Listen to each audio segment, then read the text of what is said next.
পাঠী ও কলমে আমি দীপিকা। কবিতা তুমি তো জানতে।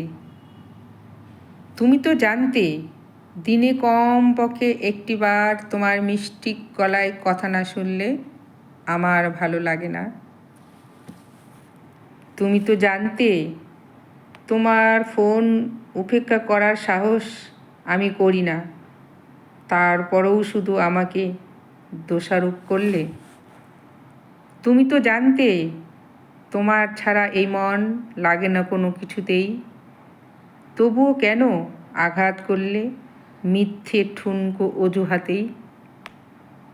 তুমি তো জানতে তোমার উপর অভিমান করে থাকতেই পারে না মন আমার, তাই তো ফোন করি তোমাকে আমি বারবার।